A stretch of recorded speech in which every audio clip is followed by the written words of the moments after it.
Mesdames et messieurs, j'aimerais vous parler d'un sujet très important aujourd'hui. Je vous en supplie, prenez le temps d'écouter et de bien y réfléchir, car votre éternité en dépend.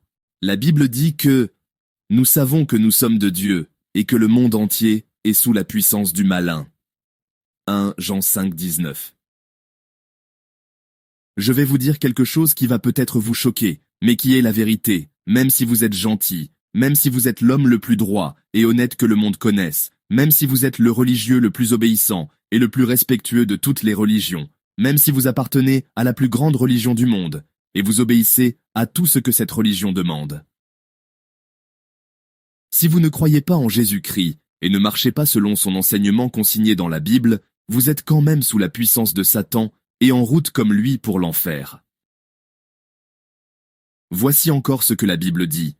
Je t'ai choisi du milieu de ce peuple et du milieu des païens, vers qui je t'envoie, afin que tu leur ouvres les yeux, pour qu'ils passent des ténèbres à la lumière et de la puissance de Satan à Dieu, pour qu'ils reçoivent, par la foi en moi, Jésus-Christ, le pardon des péchés et l'héritage avec les sanctifiés.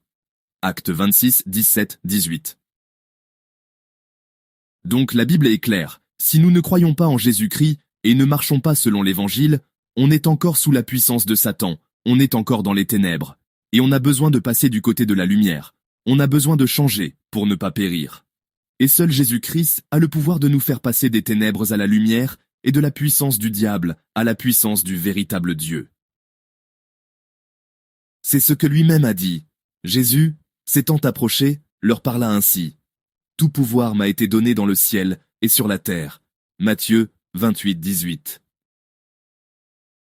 Donc, c'est pas une religion, ni un prophète, ni un savant, ou même un gourou qui a le pouvoir de faire passer de la puissance du diable à la puissance de Dieu, mais c'est le Seigneur Jésus-Christ seul. Alors si nous rejetons Jésus-Christ et l'Évangile, nous périrons certainement en enfer. C'est pourquoi Jésus a encore dit, je vous le dis, mais si vous ne vous repentez, vous périrez tous également. Luc 13, 3. Jésus-Christ ne force personne à croire en lui ou à lui obéir, mais il nous le demande pour notre bien. Mais si nous refusons de suivre Jésus et son enseignement, c'est que nous choisissons de suivre Satan et de périr en enfer avec lui. Alors s'il vous plaît, prenez aujourd'hui la bonne décision de suivre Jésus-Christ pour que votre âme soit sauvée.